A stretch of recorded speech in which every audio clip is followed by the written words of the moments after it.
Señor, te damos gracias en esta noche por esta segunda reunión, Señor, esta segunda enseñanza acerca de las fiestas, Señor, de Israel, las fiestas de Jehová. Señor, en esta noche queremos pedirte una vez más que vengas a este lugar y que estés entre nosotros, Señor, y que te goces, Señor, con esta enseñanza, que podamos recibir de tu Espíritu Santo, Señor, estas verdades profundas de la palabra. Señor, que podamos ser como niños recién nacidos que desean, como dice tu palabra, la leche no adulterada, Señor. La leche, Señor, que es tu palabra, Señor. Tu palabra es alimento, Señor, para nuestra alma, para nuestro espíritu.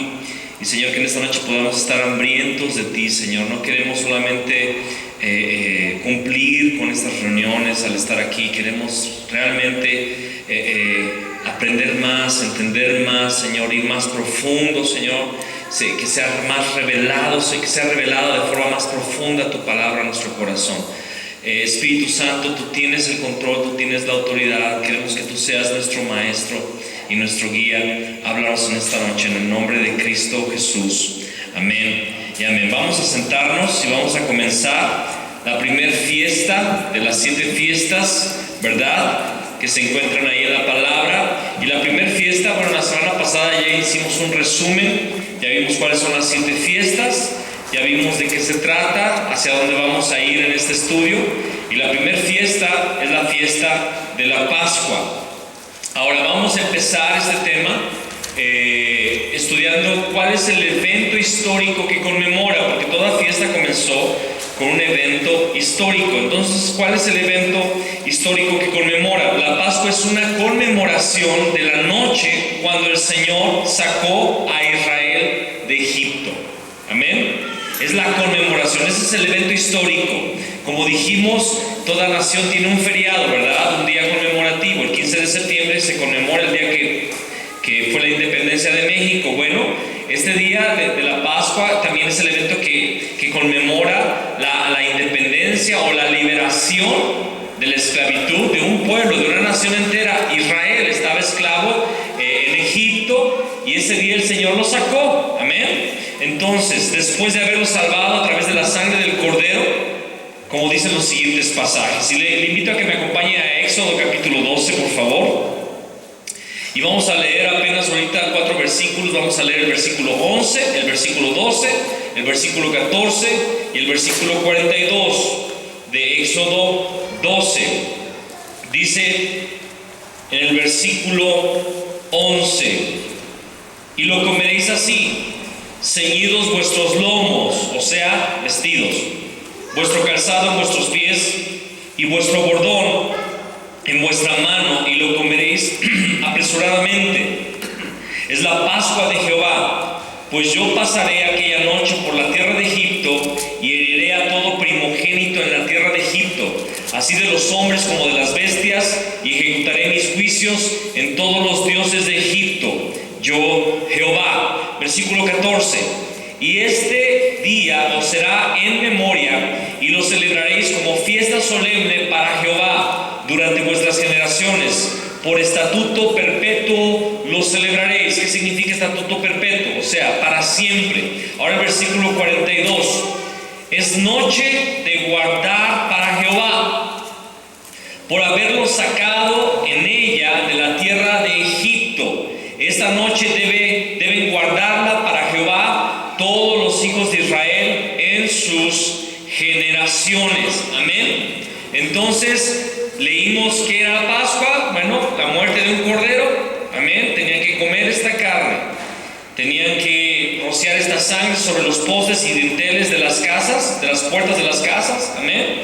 Y tenían que estar vestidos, listos para partir. Se comía la Pascua durante la noche y comenzando la madrugada estaban listos para partir.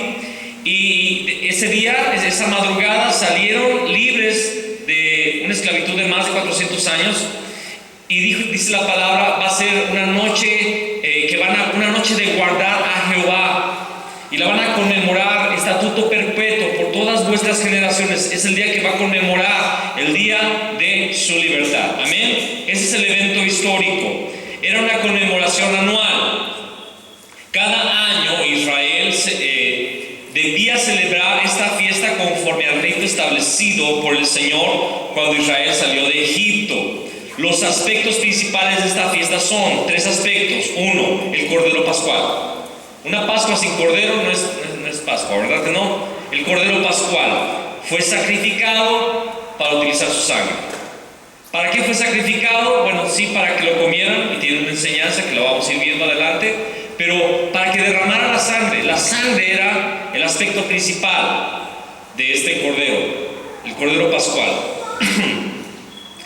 El Cordero Pascual, segundo, la sangre del Cordero fue puesta en los postes y dinteles de las casas donde se comió la Pascua, para que la muerte no tocara a los primogénitos dentro de esta casa. Y tercero, la salida de Egipto, ¿verdad?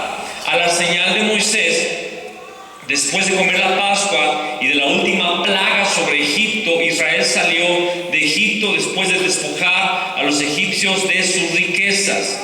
Y los detalles específicos acerca de este rito se describirán en el próximo punto. Y hay que leer, por favor, en casa. Lean todo Éxodo 12, del versículo 1 al 14, y del versículo 22 al 24. Es toda la narrativa, tanto de la ordenanza cuanto de la ejecución, cómo el pueblo de Israel obedeció esto.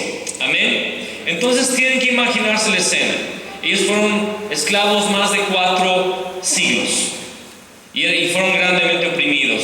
Y eran tan oprimidos que un día a uno de esos faraones se le ocurrió mandar matar a todos los niños que acababan de nacer. Así de oprimido estaba este pueblo, ¿verdad? Y la opresión todavía fue más dura al final de estos 4 siglos. Al punto que llegó el momento en el que cuando se aparece Moisés y Dios dice a Faraón que los deje salir, Moisés les dice: ahora van a trabajar el doble y sin paja van a hacer el ladrillo, porque están de ociosos, así dijo Faraón. Entonces era lo más grave, era el momento más grave de la opresión, de la esclavitud. Dios les dice, después de mandar algunas plagas, voy a mandar ya la última. Tienen que hacer lo siguiente: consigan un cordero o una cabra de 1 año sin defecto, y el día 10 la van a obtener, la van a guardar por 4 días, y el día 14 la van a inmolar, la sangre la van a derramar sobre los postes de las puertas y los dinteles, y van a comer la carne del cordero, de la cabrita, asado al fuego, nada de hervido ni nada, asado al fuego.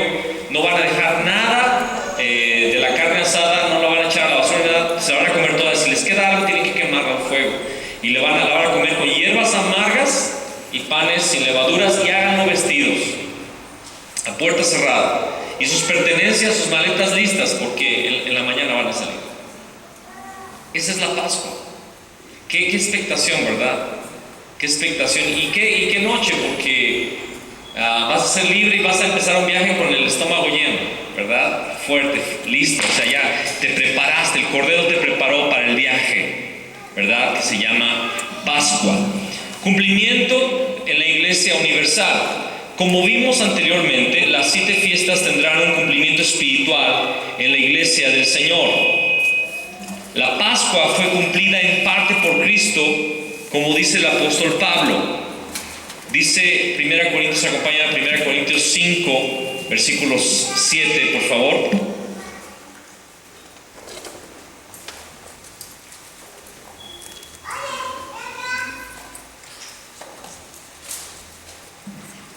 Voy a necesitar una pila para el micrófono que ya se está acabando, por favor.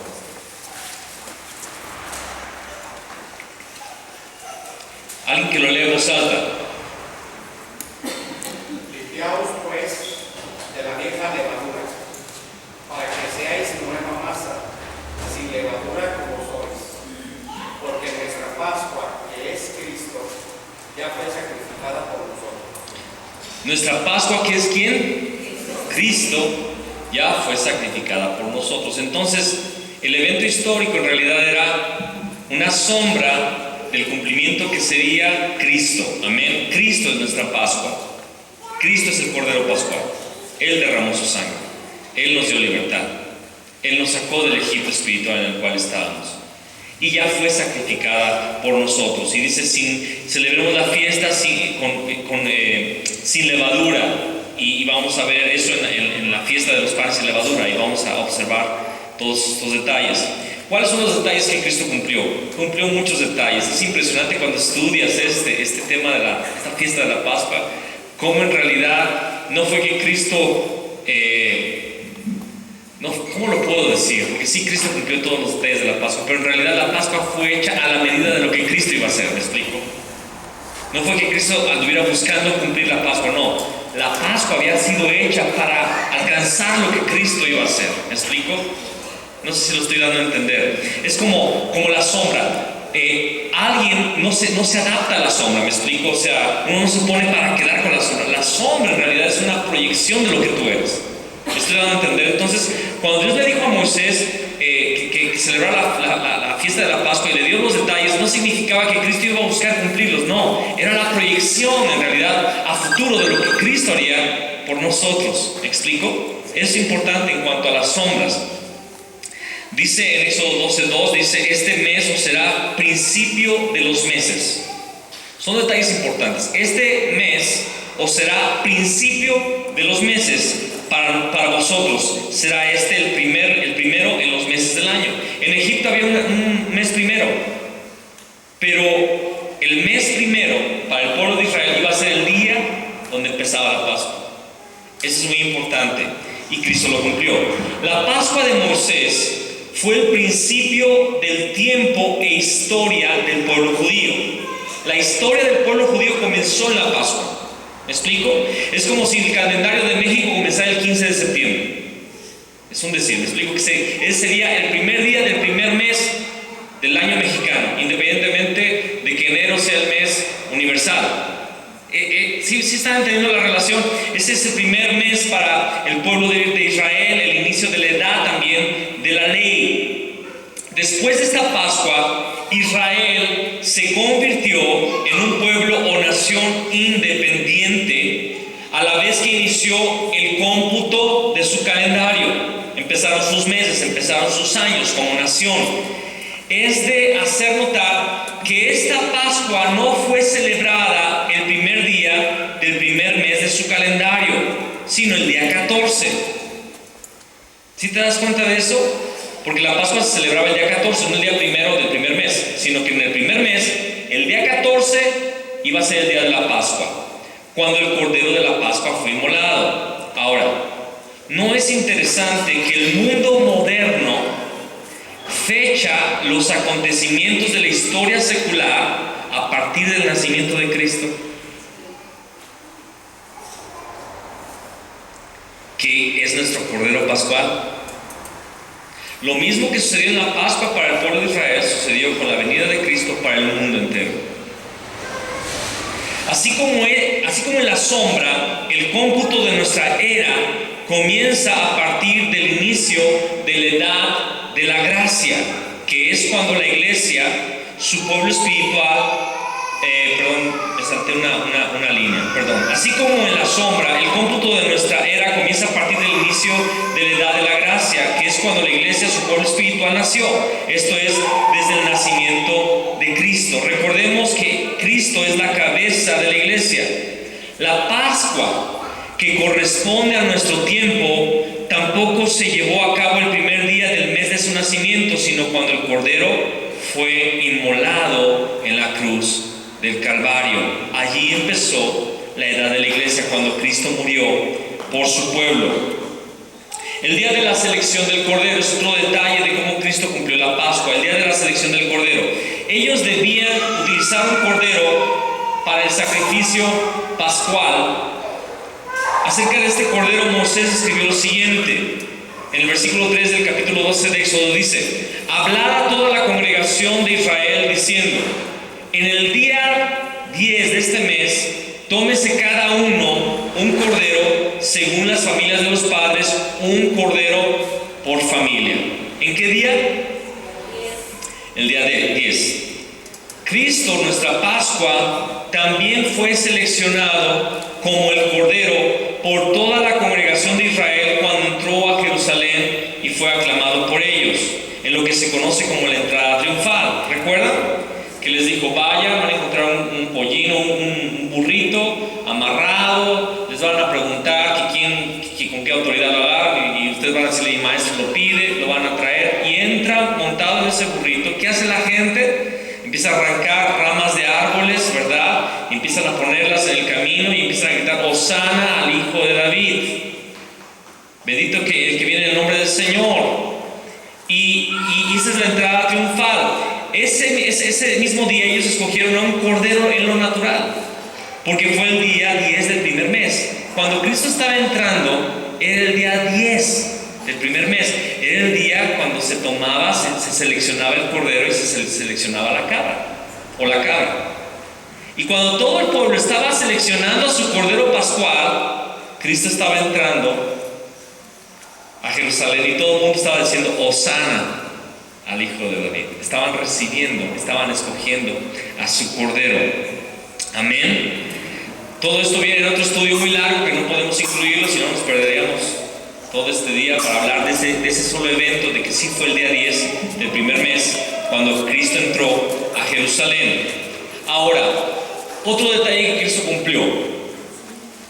Dice la palabra en el versículo 5 del capítulo 12 de Éxodo, dice: el animal será sin defecto, macho de 1 año, lo tomaréis de las ovejas o de las cabras.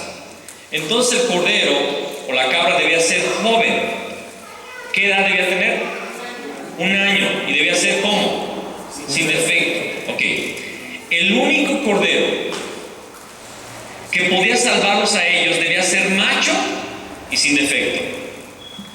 Cristo fue presentado por Juan el Bautista como el Cordero de Dios que quita el pecado del mundo. Eso lo dice Juan 1:29.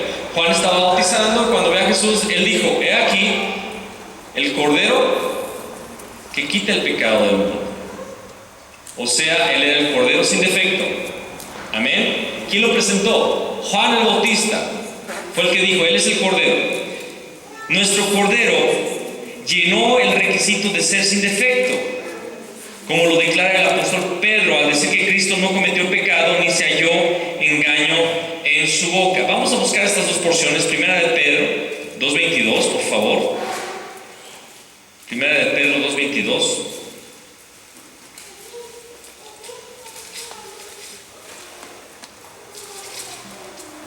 Dice: quien cuando lo maldecían no respondía con maldición, cuando padecía no amenazaba, sino encomendaba la causa al que juzga justamente.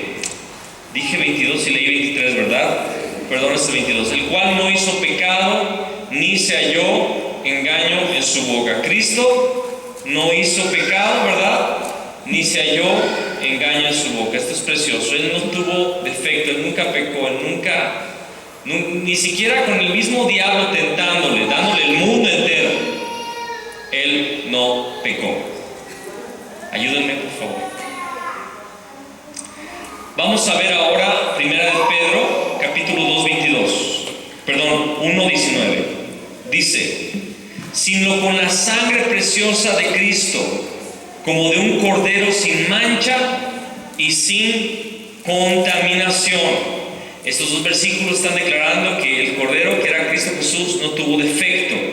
Para cumplir eso debió proceder de la simiente divina, es decir, ser Dios en la carne, ya que la simiente humana fue contaminada con el pecado desde Adán. Y Romanos 5:12, nada más apúntenlo, Romanos 5:12 dice que el pecado entró por un hombre, por Adán, ¿verdad? Y como el pecado entró por un hombre, también por el segundo Adán entró la salvación. Esto es Cristo Jesús, porque sí nació de la Virgen María, pero fue concebido por el Espíritu Santo. Él también murió joven, pues fue cortado a la mitad de sus días. Eso lo dice Salmo 102:24. Salmo 102:24 dice que iba a ser cortado a la mitad de sus días.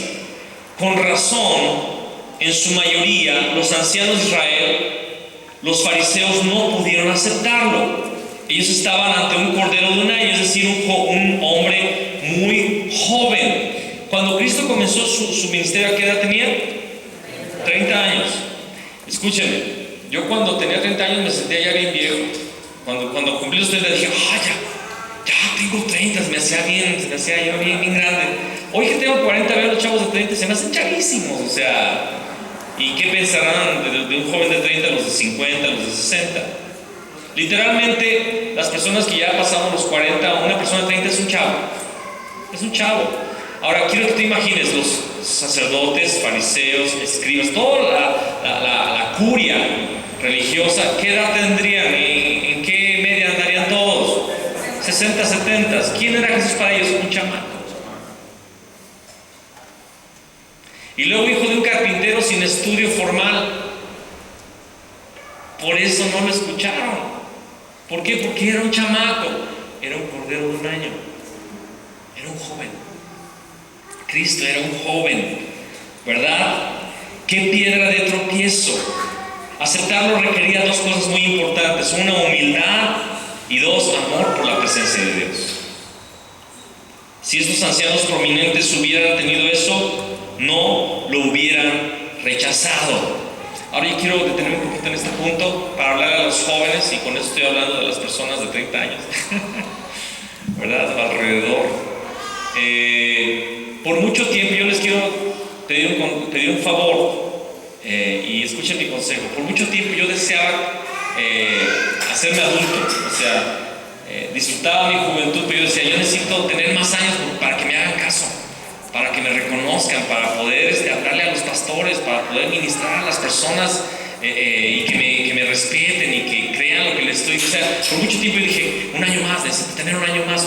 Cuando tenía 30 quería 31, y cuando tenía 31, 32, y así me la pasé. Y porque soy ministro desde muy joven, pero en realidad me he dado cuenta que los que no quieren escuchar lo que Dios te ha dado, nunca te van a escuchar, aunque tengas 41.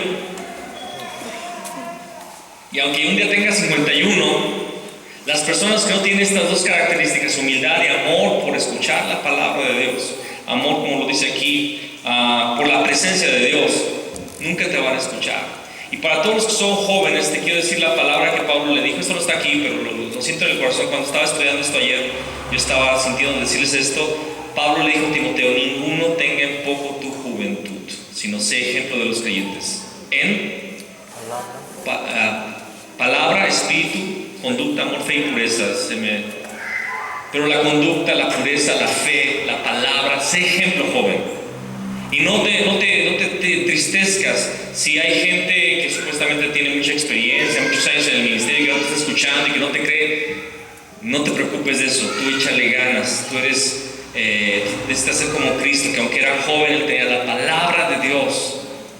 Y ahí cumplió Cristo ese tercer requisito, ¿verdad? Un cordero joven, sin mancha, sin ningún defecto. Amén. 30 añitos cuando él comenzó su ministerio. Cuarta característica: fue tomado de entre las ovejas y de entre las cabras. Juan el Bautista declaró: yo bautizo con agua, mas en medio de vosotros está uno a quien vosotros no conocéis. Está en Juan 1:26. En medio de vosotros está uno a quien vosotros no conocéis. Es una referencia que alude al sentido espiritual del cordero que es tomado entre el rebaño.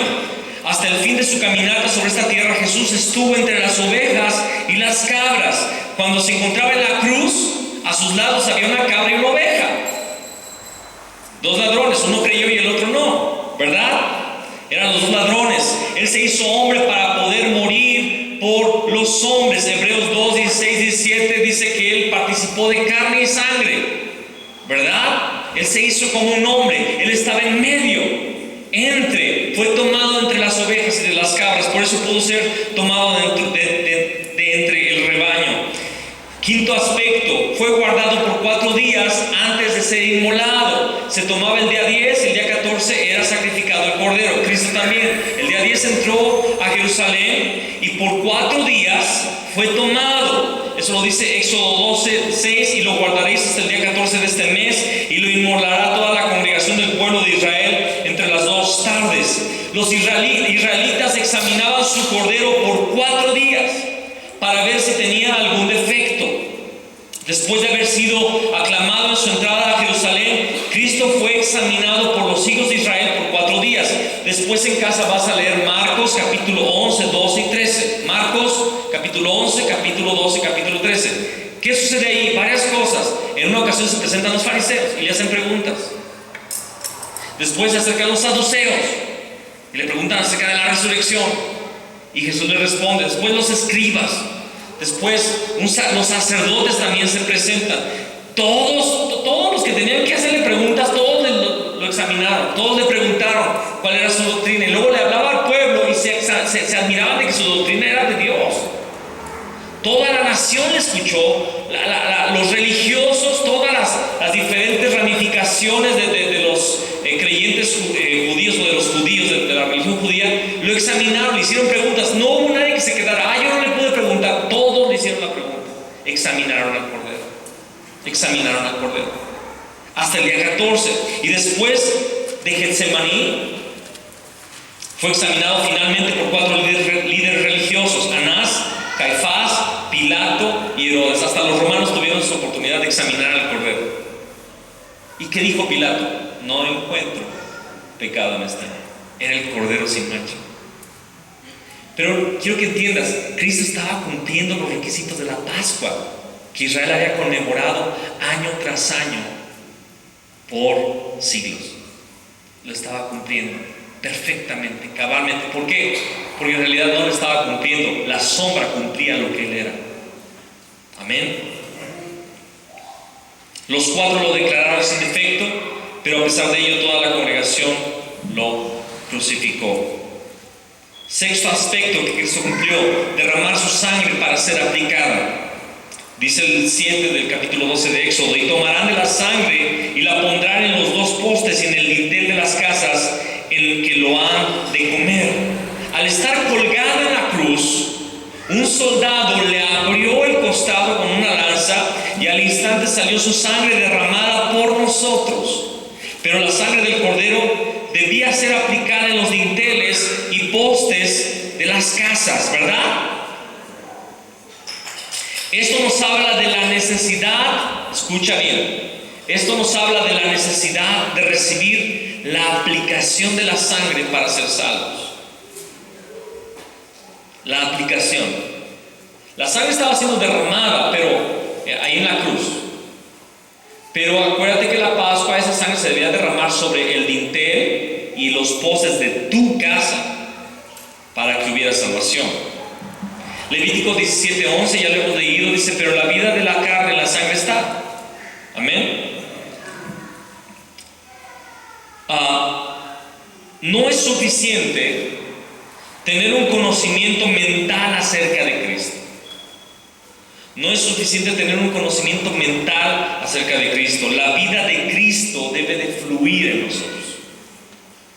La vida de Cristo debe de fluir en nosotros. Debe tocarnos personalmente y ser aplicada a nuestros corazones literalmente. La sangre de Cristo debe ser aplicada literalmente a tu corazón. Ser cristiano no es una doctrina, es una vida impartida a nosotros en el nuevo nacimiento. Entonces, la nación mexicana dice creer en Cristo, pero solamente tienen un conocimiento del Cordero, pero la sangre no ha sido derramada sobre los dinteles y los postes de su vida. Y tú necesitas, tú conjuntamente conmigo, aunque tú hayas tenido, muchos de ustedes tal vez se han de identificar con esta experiencia, cuando realmente la sangre, el Espíritu Santo la aplicó a tu vida y naciste de nuevo. Yo creo que muchos de aquí, si no todos, saben de esta experiencia, pero debemos esa experiencia tenerla continuamente. Sentir cómo la sangre es aplicada a nuestra vida una y otra vez. Amén. La carne fue asada en el fuego, la carne era asada, la carne del Cordero, ¿verdad? Era asada en el fuego. Lo dice el versículo 8: y aquella noche comerán la carne asada al fuego y panes sin levadura, con hierbas amargas lo comerán. La carne del Cordero debía comerse asada al fuego. Cristo dijo que debíamos de comer su carne. ¿Se acuerdan? Juan capítulo 6, versículo 51. De hecho, se escandalizaron por eso que dijo. En la Biblia el fuego habla, entre otras cosas, del Espíritu Santo. Hebreos capítulo 2, versículo 3 y 4. Perdón, Hechos, no Hebreos, Hechos 2, 3 y 4. ¿Verdad? Dice: seréis bautizados con Espíritu Santo y con fuego. Fue la promesa de Cristo. Cristo se ofreció a sí mismo por el Espíritu Santo. Hebreos capítulo 9, versículo 14, dice que Él se ofreció a sí mismo por medio del Espíritu Eterno, el Espíritu Santo. Y si el Espíritu Santo es el fuego, y si Cristo se ofreció a través del Espíritu, se ofreció a través del fuego del Padre, que era el Espíritu Santo, la carne se